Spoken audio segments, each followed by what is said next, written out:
preemptive strike on Iran? You said you wouldn't answer that question. On who? Obviously, on Iran. The U.S. launching a preemptive strike on Iran's nuclear facilities. And I said I don't talk about it. It's a military strategy. But it is a legitimate question. It's not really, because only a stupid person would answer it.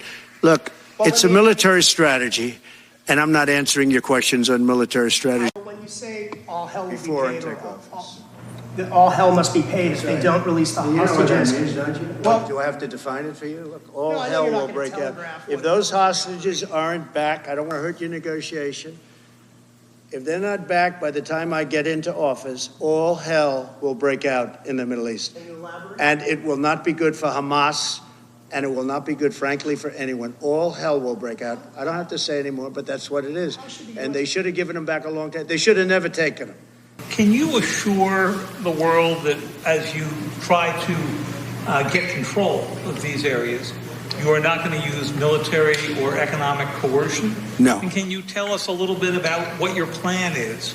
Are you also considering military force to annex and acquire Canada? No. Economic force. Because Canada and the United States, that would really be something. You get rid of that artificially drawn line. Trump just did an amazing 1-hour press conference. I'm going to show you the best moments of it, where he lays out some big announcements and he gets these media reporters who keep trying to press him. He actually leaves them speechless and without a good response. It's itsSeanDaniel here with a special guest in today's video. And no, it's not Letizia. It's the cute little kitty cat who's purring like crazy. Listen to this purr. Now let's get into the video. Subscribe. Greenland and the Panama Canal, so forth. Can you assure the world that as you try to get control of these areas, you are not going to use military or economic coercion? No. And can you tell us a little bit about what your plan is? Are you going to negotiate a new treaty? Are you going to ask the Canadians to hold a vote? What is the strategy? Yeah, I can't assure you. You're talking about Panama and Greenland. No, I can't assure you on either of those two. But I can say this. We need them for economic security. The Panama Canal was built for our military. I'm not going to commit to that now. It might be that. They want him to be politically correct and not say I'm going to use my power as U.S. president to get what I want. Also, why would he reveal exactly how he's going to try to negotiate these deals before negotiating them? One of the things we're going to do is we've got to fix the election so that we get honest counts and they get done by 10 o'clock in the evening or something thereabouts. They have places where they're still counting votes. We're going to be changing the name of the Gulf of Mexico to the Gulf of America, which has a beautiful ring that covers a lot of territory. The Gulf of America, what a beautiful name. And it's appropriate. It's appropriate. Now Trump is going to be super firm to get the Middle East's attention about how there better be a hostage deal done for the Gaza hostages before he gets into office on January 20th. Back probably either this evening or tomorrow night. Deal before January 20th, or is that something that's likely to happen if there's a deal even at all? And we've been hearing this now for the better part of. I know. I would say. They better be. Right. I would say that the president is exasperated. I don't want to talk for him, but look, I don't know anyone who delegates better than President Trump. He gives us a lot of authority to speak on his behalf. And he exhorts us to speak emphatically. And emphatically means you better get it, you better do this, because the alternative. Do you think they're waiting for President Trump to take office? No, I think they heard him loud and clear. Better get done by the inaugural. But when you say all hell will Before be I paid, take office. All hell must be paid if they don't release the hostages. You know what that means, don't you? Well, do I have to define it for you? Look, all hell will break out. If those hostages aren't back, I don't want to hurt your negotiation. If they're not back by the time I get into office, all hell will break out in the Middle East. And it will not be good for Hamas, and it will not be good, frankly, for anyone. All hell will break out. I don't have to say anymore, but that's what it is. And they should have given them back a long time. They should have never taken them. There should have never been the attack of October 7th. People forget that. But there was, and many people are killed. They're no longer hostages. I have people from Israel and others calling, begging me to get, we had also people there from the United States, just so you know. They're holding some so-called hostages from the U.S. But I've had mothers come to me and fathers crying, can I get the body of their son back? Can I get the body of their daughter back? That beautiful girl where they threw her in the car, pulled her by her ponytail and threw her in the car like she was a sack of potatoes. I said, what happened to her? Sir, she's dead. Like a 19, 20-year-old beautiful girl. And the way they treated her. And I just say it this very simply. Steve's got a job to do. He's a great guy, great negotiator, great person. They respect him over there already. It's what we needed over there. We have people that know everything about the Middle East, but they can't speak properly. They don't know. He's a great negotiator. That's what I needed. I could have sent that gentleman right over there, Hussein. He's a great negotiator. There are people, they're rare. Great negotiators are very rare, like a great surgeon. But we have the right person. But I tell this, I don't want to hurt the negotiation. If the deal isn't done before I take office, which is now going to be 2 weeks, all hell will break out in the Middle East. Okay? Thank you, Mr. Thank you. President. You've done a great job. Thank you. Now the left will say, oh, you can't be that offensive, you can't be that firm, you can't use your power as the U.S. Yes, you can. If you want to mess with our citizens like that, take people hostages, kill people, and Trump wants to take a stand and be like, that was wrong, you guys better give those hostages back. If not, I'm the world police, baby. You guys want problems? Then go against us. You want it to be a lot more calm where you live? Don't go against me. This is the stuff we've been missing for the last 4 years. And there's more. Police officers were injured by rioters on January 6th. Will you pardon anyone who attacked a police officer? Well, the only one that was killed was a beautiful young lady named Ashley Babbitt. She was killed, and there was actually somebody else that was killed, also a MAGA person, but people don't give it 100% credibility. I'm going to find out about it, and we're going to find out. But Ashley Babbitt was killed. She was shot. She had never been shot. She was shot for no reason whatsoever. In fact, they say that she was trying to hold back the crowd, and the crowd was made up of a lot of different people, so we'll see. But I will tell you this, the person that was killed was Ashley Babbitt. The other thing is, when they talk, there was never charges of insurrection or anything like that. But if there were, this would be the only insurrection in history where people went in as insurrectionists with not one gun, okay?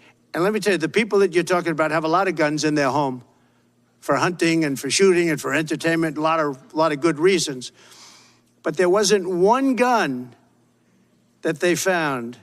And why didn't they find the bomber, the pipe bomber? They know who the pipe bomber is. The FBI knows who it is. Now, will this woman right here ever address what he's talking about with the pipe bomber that put the pipe bomb outside the DNC on January 6th? That person's name never getting released. Will she ever address that? No, she's just going to continue to try to attack Trump. These people are such schmucks. And if you've ever been around DC and been around them, I have a little bit, you see it even more. The leader of the Conservative Party in Canada said, under no circumstance will it ever be the 51st state. Maybe he won't win, but maybe he will. I don't care. You had suggested Listen, I don't care what he says. But Sir Lopez, you said you were considering military force to acquire Panama and Greenland. Are you also considering military force to annex and acquire Canada? No, economic force. Because Canada and the United States, that would really be something. You get rid of that artificially drawn line, and you take a look at what that looks like, and it would also be much better for national security. Don't forget, we basically protect Canada. But here's the problem with Canada. So many friends up there. I love the Canadian people. They're great. But we're spending hundreds of billions a year to protect it. We're spending hundreds of billions a year to take care of Canada. We lose in trade deficits. We're losing massive. We don't need their cars. They make 20% of our cars. We don't need that. I'd rather make them in Detroit. We don't need the cars. We don't need their lumber. We have massive fields of lumber. We don't need their lumber. we have to unrestrict them because stupid people put, restrictions on, but I can do that with an executive order. We don't need anything they have. We don't need their dairy products. We have more than they have. We don't need anything. So why are we losing $200 billion a year and more to protect Canada?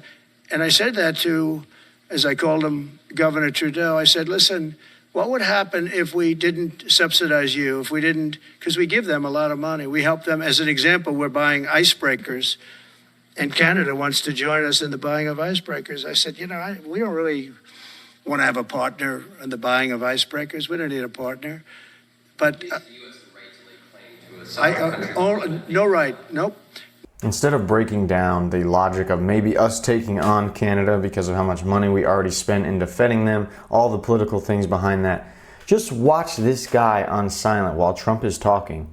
This reporter, his eyes, watch his head. He's just like, you can tell he's just trying to find and pay attention to Trump to see if there's any little word he says that's out of line that he can attack so he can have a big quote to utilize in his reporting to help his name get bigger, help his station get bigger, help his bosses be pleased. These people are so evil, and thankfully Trump is thinking about different ways to have not just legacy media in the White House press room. Well, we need Greenland for national security purposes. I've been told that for a long time, long before I even ran. I mean, people have been talking about it for a long time. You have approximately 45,000 people there. People really don't even know if Denmark has any legal right to it. But if they do, they should give it up because we need it for national security. That's for the free world. I'm talking about protecting the free world. You look at, you don't even need binoculars. You look outside, you have China ships all over the place. You have Russian ships all over the place. We're not letting that happen. We're not letting it happen. And if Denmark wants to get to a conclusion, but nobody knows if they even have any right, title, or interest. The people are going to probably vote for independence or to come into the United States. But if they did do that, then I would tariff Denmark at a very high level. He doesn't play, man. He has the leverage to get Denmark. And if you look at the positioning of Denmark being way, way near the North Pole, giving us another area that we can utilize to combat Russia, combat China, give us more landmass. We are the world police anyway. And we do it relatively well, pretty well, better than China and Russia is going to do. Just makes sense. And it's funny, Trump has power, he's going to use it. If you have power, why not use it? Finally, we're going to end on Trump calling out the Biden administration for trying to hinder his administration in Biden's final weeks. People can say we manufacture, we don't manufacture. The thing we have oil and gas more than anybody in the world. And we're going to have more of it, too. But they took away 625 million acres of offshore drilling. Nobody else does that. And they think they have it, but we'll put it back. I'm going to put it back on day one. I'm going to have it revoked on day one. We'll go immediately if we need to. I don't think we should have to go to the courts, but if we do have to go to the courts, they try to be sneaky. They go in and they sign. Remember, this is a man that said he wants the transition to be smooth. Well, you don't do the kind of things. You don't have a judge working real hard to try and embarrass you. Because I did nothing wrong. By the way, I did nothing, absolutely nothing wrong. So why would they take away all these acres of offshore drilling if not to just hinder Trump in the next election, in next term? Take away our economic prowess, bring the country down so that he has some negative press they can promote about him and what's gone down, or are they doing it because of their environmental reasons? We don't really know. But this was a great, and he did it for a whole hour, pointing out all these things of saying, hey, we're going to do this. If you guys don't do it, we're going to use economic force. We might use military force. All hell might break loose in the Middle East. And he just walked in, he took different questions. It's cool to see the direction that he's at least promoting. Now, is he going to follow through on it like he didn't follow through on the wall? Is he going to follow through on it like maybe he will, maybe he won't, on really deporting illegals instead of now we're hearing he just wants to deport criminal illegal aliens that have committed certain crimes. So we'll see. It might be all talk, it might not be, I don't know, but just the fact that he can even do a press conference like this is more impressive than we've seen anything Biden do in the last 4 years. It's Sean Daniel here. If you guys enjoy the video, consider subscribing, watching another video right here as well, and I will see you in the next one.